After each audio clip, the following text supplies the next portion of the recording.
Welcome to Israeli Frenemies, the only show you'll be watching out of Israel. We get the right and left together to beat out the most heated subjects of the week. But before you get to these subjects, Uri, you were in an amazing place this week, so I want you to tell the viewers where you were, because truly I was blown away by it. Yeah, I was in Ethiopia with a group of youth leaders here from Israel. Some of them are originally from Ethiopia, or their parents are from Ethiopia, and others are Israelis not from Ethiopia. And we went to the Gondar area where the Jewish community in Ethiopia used to live. It was fascinating.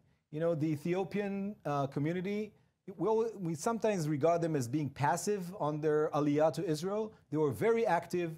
There were leaders there. Some of them walked. I mean, they walked to Sudan. Unbelievable. They were really devoted to the Zionist notion in its very core, to go to Jerusalem.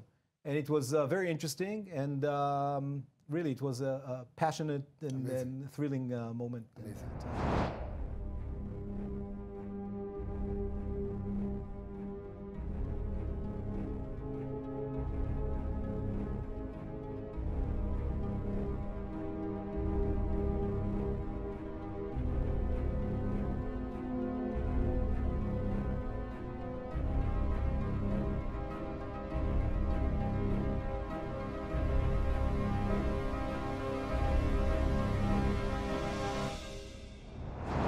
And the UN has made an historic vote on Jerusalem. It seems that many of the countries in the UN are very upset with Donald Trump telling the truth. All Donald Trump really said was Jerusalem is the capital of Israel and has been connected to the Jewish people for 3,000 years. Many of the countries in the UN, of course, come from dictatorships and radical Islamic regimes, are very, very upset about this. And Uri, the truth of the matter is I'm just sitting back and enjoying their frustration. That's the truth. Well, I wouldn't take it so lightly. I think that's a problem with the Trump declaration. I don't think it changed a lot. I didn't create any positive new thing, apart from the important issue of America recognizing Jerusalem as the capital of Israel. I would, if I were the President of the United States, I would do it differently. I would also bring in the Palestinian angle. But now, look what happened since he did it, something that didn't change anything in reality. We have an eruption of violence. We have now the world once more isolating Israel and, unfortunately, isolating the United States of America for something that didn't contribute anything to promote the peace process between Israel and the Palestinians. An election promise of this president. Actually, Vice President Pence canceled his visit, apparently because of vote in the Senate. I think because the Palestinians would not meet him. And what did he gain from that? What did we gain from that? So I'll explain. I don't know about you. I gained something very tremendous. The truth is, you're right. It didn't change much because Jerusalem is the capital of Israel. Right. It's been the Jewish holy capital for 3,000 years. What did change, though, was the lack of integrity in the world has been broken. In other words, the world has been playing this diplomatic game. It's diplomacy over morality and truth. And Trump broke that cycle. In other words, now he said, look, guys, let's stop with this ridiculous diplomacy that is fabricating history. In terms of the Palestinian side of it, there is no Palestinian side of it. In other words, let me explain to you why I'm saying this, Uri. Jerusalem has never been an Arab capital city in the history of the world. Their whole claim is on fabrication of history. So there's nothing to take into account. Why do I have to take into account somebody else's lies? Ari, we debate that a lot about narrative, about national narratives. Can I ask a question? Do you argue with me that Jerusalem was once upon a time an Arab capital? I'm saying the following. The national narratives, like, you know, if there were a Palestinian, like a Palestinian couple sitting here, they would say, and one would be more moderate and the other, or one would be more lefty, the other one would be more right-wing. One would say the Jewish people has never been a national group, it's only a religion. And the other one would say, no, we have to respect their... Look, national narratives are narratives. And for as much as we see Israel as a fulfillment of our identity as a national group, they see Palestine and Jerusalem as the capital of what they feel as Palestinians. My problem, there's no point in arguing that. Of course there's a point in arguing. Uri, I know that it's you pointless. I'll explain to you. I know you believe in truth. I don't care what they say or what they hold. There is historical truth. And I've asked you several times in this show, and you haven't answered me once. It's a very simple question. They claim that Jerusalem was the capital of Palestine. And I ask you, By the way, they don't claim that. Was Jerusalem... They want it to be the future capital of Palestine. Based on what? Okay, so let me ask you something. Can I finish the question? Sure. I'm asking you a simple question. I really would like a yes or no answer. Okay. Was Jerusalem ever an Arab capital in the history of the world? No. Can I ask you now a question? Why are they claiming that it was? Can I ask you a question? Sure, go ahead. Okay. Hasn't Jerusalem been a Muslim city in the last 1,000 years? The answer is no. I'm going to say it again. And How can you say that? I'll explain to you why I'll say it. The Muslims, the only More place, than 1,000, 1,300. the only place that's holy to the Muslims in Jerusalem, according to their religion, is. I didn't ask what's holy. Hold 1 second. Has Jerusalem? Can I finish the sentence? No. Okay, you yes, said yes and no. Go ahead.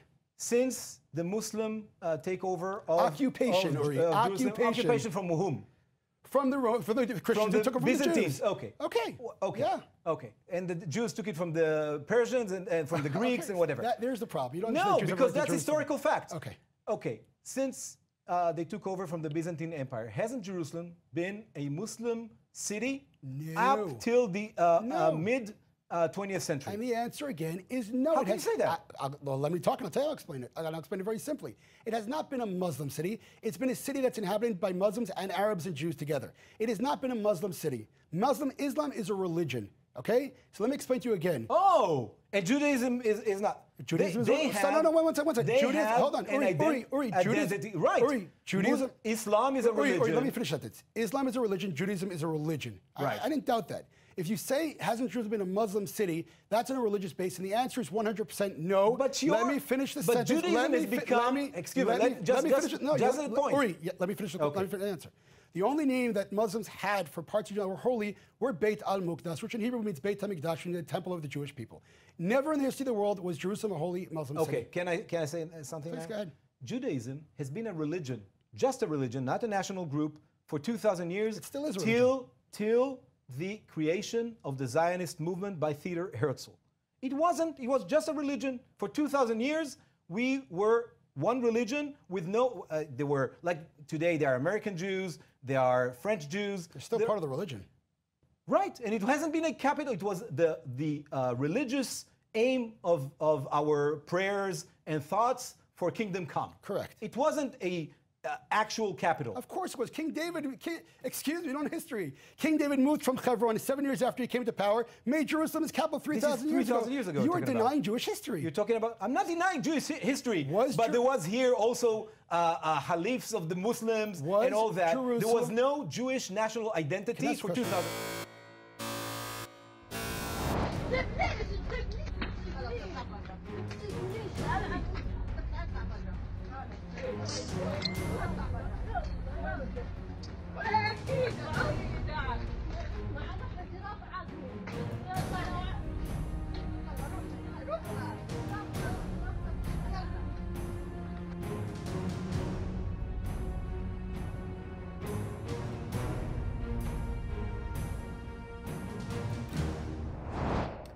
So this week there was a big debate in Israel around a clip that we have here on the screen of two Israeli officers in a Palestinian village in the West Bank called Nabi Salah, and 2 or 3 women, 2 teenagers and 1 adult, were harassing those soldiers. One of them even slapped one of the soldiers, and the soldiers just stood there, not doing anything, not dragging themselves into the situation. There was a big debate in Israel.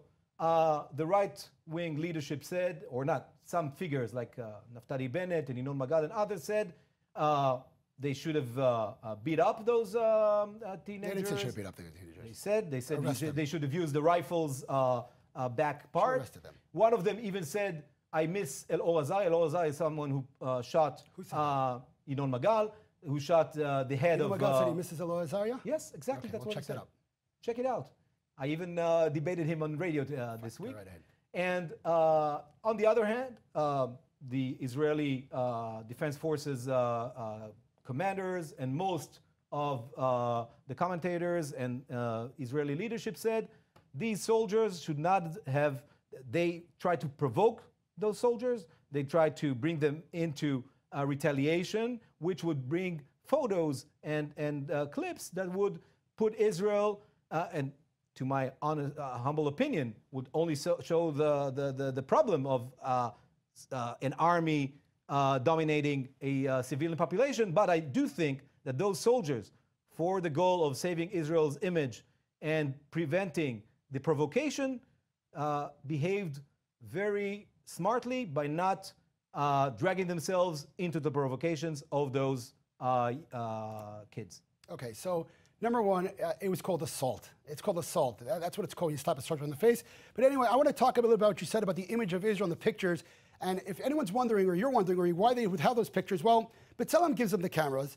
Shovim Shtika gives people tours of their house in the area. The anarchists against the security wall are their best friends. Gabi Lasky, you know the person? Yeah. I believe she's in Meretz. She sits in Tel Aviv. She actually gives them legal advice. Now, I want to explain to you for a second just who these people are. Bassam Tamimi, the head of this terrorist family, was arrested in '93 on the charge that he murdered Chaim Mizrahi from Beitel. He was released because his nephew was then charged with the murder. And then afterwards, Bassam took a nice smiley picture with his nephew. His nephew then married the woman who was in charge and blew up the Sabaro restaurant, injuring 130 people, murdering 15, including 7 children. His wife, Tamimi's wife, the one who... I don't understand why... I'll explain to you. Well, chronology be patient. Of their families. Tamimi's wife, who works for the organization that you worked for, B'Tselem, actually praised the explosion of the restaurant Sabaro's, the murder of Jews. It gets better. The husband, Bassam, put on his Facebook that Jews murder Palestinian children in order to take their organs. This is where they get the cameras for the organization that you work with. Okay, so if so the point is, if Israel's image isn't a problem, it is left-wing organizations who are arming these people, these terrorist people. It gets better than this. The entire family. Okay. Went, do you have a period at the end of your sentence? Yeah, I do. The entire when is it coming? I'll tell you when I'm done. The entire family. No. We have a short time for this, and I want to say something. You had a monologue for 4 minutes. You have to wait. The entire family. The entire went to Amman to celebrate the winning of these 2 terrorists. Okay. And no, they weren't upset. Wait, no, we got a little bit more. This girl. This is the last point because now I'm gonna. This girl who assaulted the soldiers. Her name is not Mahatma Gandhi on the YouTube. It is Jihad. That's her name. So with all due respect, your organizations are giving these people ammunition to blast Israel. Okay. I would love for you to justify why you're supporting these people. First, to talk about in 2017, the end of 2017, to talk about cameras as something that only organizations give. Today, all of us are journalists. We have on our iPhones and Androids, we have the ability to make videos. This is really, it's not serious. I'm not giving anything. I'm not representing any organization giving here. Them the cameras. And I'll tell you another thing. Yes. The problem with Israel's image, as I said in my so-called monologue, is the fact that a military is controlling a civilian population. I see. The problem is not that she calls for the murder of Jews. Hold on. In this particular village, the problem is that there is a well there. The only source of water for this village, which settlers took over, of course. And they go every week, every Friday, to a demonstration, to a peaceful demonstration, not using any weapons or anything like that. No. Let me give you the facts about the peaceful celebration. This village is full of tear gas. Every Friday, people are getting killed from this tear gas. And what Nobody I'm saying, got killed from tear gas. Definitely yes. Go do your research. Not only when it serves your purpose. Now, who got killed?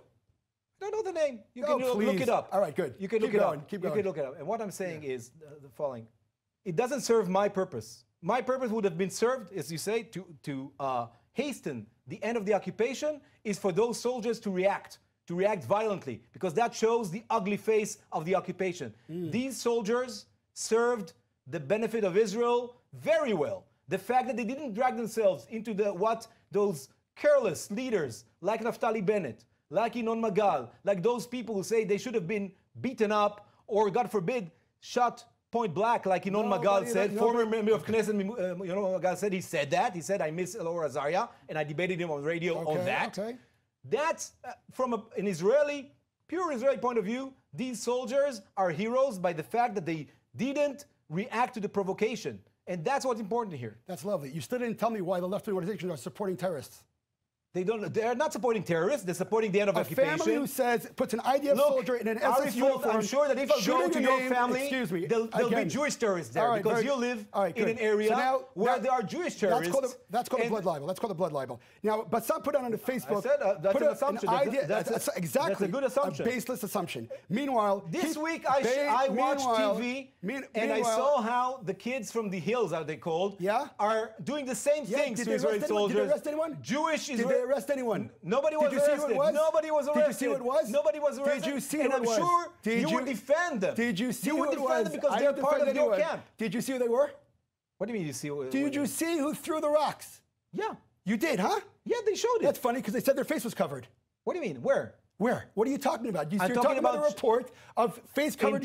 In the public channel in Israeli TV. I saw it. They didn't catch anyone. There was an They hour. didn't catch anyone. Do you know? Do you What know, are you talking about? Do you know that there were settlers? It was a film. You don't know anything. It's blood libel. It's amazing. But the father. Blood label. Yeah. It was all about. Did they catch They anyone? shot the pictures themselves. They catch The anyone? film was made by one of them. Do you have a person?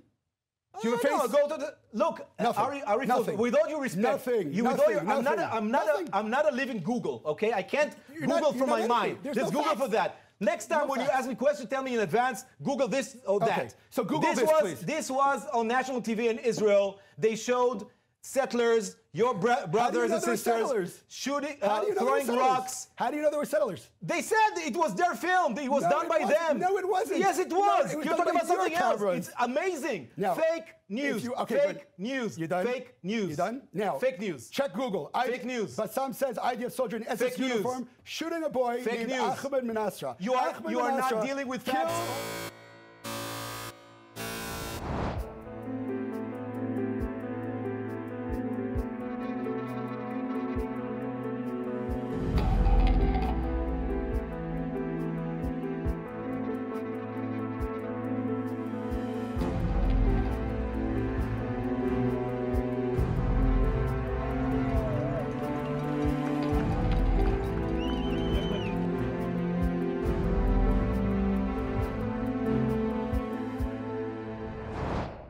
So corruption has become a major issue in Israeli politics lately. This week, the majority leader in the Knesset, David Bitan, had to step down because of an ongoing investigation against him. Of course, there are the investigations against Prime Minister Netanyahu and also very severe accusations against many of his close circle in several criminal investigations. On this background, in the past few weeks, there have been big demonstrations here in Tel Aviv with tens of thousands of people participating. This week, also, folks from the right said they're going to demonstrate against corruption in Jerusalem. The Likud party, of course, doesn't see it very well because it's regarded as something going against Netanyahu, but we see first cracks of accusing Netanyahu himself in corruption from his own base. Ari, where does that find you? First of all, I think we could both agree that corruption is no good. And I think we could both agree that anybody who's charged and found guilty of any kind of crime should sit in jail, whether it's a prime minister or an individual person. I don't think we have any argument with that. The problem with these demonstrations going on in Tel Aviv, first they claim the whole nation's out there and they're saying their say and yada, yada, yada, and corruption, corruption, corruption. So let's say there are 20, 30, 40,000 people out there, the maximum we're talking about. It's not the nation, number one. Number two, you know, about 60,000 of them. Number 12 years ago, there were 250,000 people out every Saturday night before the Jews were being kicked out of Gush Katif. And I didn't see the left screaming, oh, the whole nation's out there. But I want to go on. Let's take people like Olmert, or let's take people like even Rabin in his time, or let's take people like Sharon, who had major corruption stories break, and the left said nothing. They said nothing. Excuse me? Let me finish a sentence for a second. Now the left say nothing. But it's just... Well, then you can correct me afterwards. Okay. In the Kadima party, in the Kadima government, when Sharon and Olmert were running the country, the left actually sat with him in the government. And the reason there were no demonstrations, were there any demonstrations? There were no demonstrations. Of course there were. No, there weren't. I participated in Were there 40,000 people at the streets of in Tel Aviv? No. And the reason that didn't happen was because both Sharon and Olmert were carrying out left-wing ideology.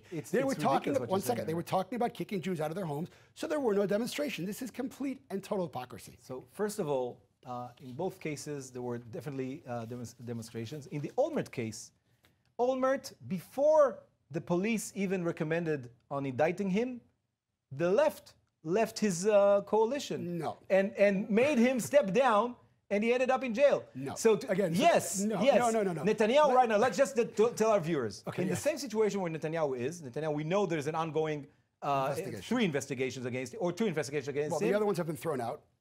There are two, the 1,000 and 2,000. On the bottles and have been all thrown out. No. There's 1,000, 2,000. These are major criminal investigations against him. Right now, if we compare Netanyahu to Olmert, in the same stage when Olmert was prime minister, his mate, like Tzipi Livni, his Minister of Right, Foreign Affairs, right. told him you have to step down. Ehud Barak was then the leader of the Labour Party, told him to step down. Meretz, by the way, which is the left party from which I come, wasn't part of this coalition at all. And all of us talked against the corruption. Except when they were kicking Jews out of Gush and there were what's the connection? Because here? you guys. Your whole argument was that we were silent about corruption. It's just not true. You did not have the streets of Tel Aviv packed with 40,000 There people. was not even the close. Rabin Square was full of people. It was nowhere close to. You know what? I'll give you this. Ready? If you show me one. But Olmert stepped down. Let me finish. If you show, that's not the point. If you Of course, show me, it is the point. If you show me there was no point of demonstrating because he stepped down. No, we're talking about before he stepped down, when the stories came to court. When it came to court, he was already half a year after he stepped down. You don't know the recent history. I'm offering to agree with you and give up. If you could show me any record of demonstrations against Sharon, for example, who kicked 10,000 Jews out of their homes, when the stories hit long beforehand. We would not demonstrate against evacuation because we don't support it. You didn't listen. We support it. You didn't listen to what I'm saying to you. Listen what I'm telling you. I'm talking about his corruption stories. I'm not talking about that. Nothing was said about the Sharon corruption stories. Of course it was said. Again, so I'm offering to give up. Listen to the end. I will give up. I will vote your party in the Knesset if you show me one demonstration that reached anything near 40,000 people in Tel Aviv when Sharon was massively engulfed and drowning in corruption stories. First of all, Sharon, is that a fair? I offered you. First of all, Sharon did not reach the point where Netanyahu is today. Of course he did. His son actually sat in jail for it. His son sat in jail. So there were investigations going on. And second, we were extremely blunt against Sharon's corruption. We, as the left. Were there 40,000 people in the by streets the of Tel way, Aviv? at that time, was the leader of the Likud party. No, he was the leader of the right. No. Yes, You don't know your history. Sharon was never a prime minister for Kadima. Okay, listen. Ari, he was the leader of the Likud party. He did not. Netanyahu was part of this. You don't know your history. It's amazing. All right, it's not amazing. I asked you another question. You reflected my question. Sharon was the leader of the Likud, of the right, not of the left. Fine, Uri, fine. So is Bibi, right? Yes. Okay, good. Were there 40,000 people in the streets of Tel Aviv against Sharon's corruption? The Sharon corruption did not reach the same situation. Of course it did. No, because 100%. there were no recommendations from the police for him to be indicted. I will bring both those and Please do it. I will bring both those. You don't even know who Sharon led. I will bring he both, was the prime minister from the Likud. It was the Likud who evacuated Gaza. I will bring both those in, also for These Sharon. These are facts. Also for Sharon and also for Omar. And Netanyahu was part of a coalition that evacuated Gaza. I'll talk over you now. I will bring both Don't those change in. history. Both Sharon and Olmert are bringing their investigation in, and then you tell me why the left wasn't 40,000 people in Tel Aviv. Olmert stepped down because of the left leadership demanding him to step down. He stepped down. You're not listening. And the right, you're not listening. And the right I can speak over you. I can speak over you. Why were there no demonstrations in Tel Aviv when Sharon was corrupt? He stepped down. He stepped down. Because he stepped down. Why did the Israeli press? If Bibi would have stepped down, there would not have been any demonstrations. Because you guys don't care about corruption. It's amazing. More than I care about the price of tea in China. Toppled Olmert, who was the prime minister. It's not going to work. Who served our purpose because of corruption. I can speak over you as well. You don't have the same moral standard. You couldn't care less about corruption. It's amazing. You are defending him because he's a right wing. I'm not defending him. You are supporting corruption. I'm calling your hypocrisy out. For Eretz Israel. You guys, Eretz Israel. You see, the left doesn't believe in Eretz Israel. There it is. You are willing. Don't believe in it. The left does not believe in the land of Israel. Left wing does not believe in the state of Israel. Put it in quotes. The state of Israel. We in Israel, around the world, are finishing off the Hanukkah holiday, and something really heartwarming happened this week. I run an organization called Standing Together, and we received thousands of letters and support from people around the world where we went out to soldiers across Israel, those who are not home for the holidays, who cannot have their donuts at home with their families. We brought the donuts to them. It was unbelievably heartwarming to see the support coming from around the world. It was truly amazing. Truly amazing. Sounds great. A great initiative. I want to talk about something else. I really love it when I get feedback from our viewers, especially those who agree with me, of course. But, all the viewers are welcome to send some feedback. And one viewer was Mordechai Hunter-Rees, was visiting Israel this week, and he really asked to meet me. So we met yesterday in the Knesset. It was lovely to meet one of our viewers. So Mordechai, thank you for taking the initiative and to meet me. And I urge you to continue your work as a teacher, a history teacher in Dallas, Texas. And please use our debates here with your students. So that's it with another Israeli Frenemies. Hope to see you next week. Goodbye here from Tel Aviv. Take care from Tel Aviv, everyone.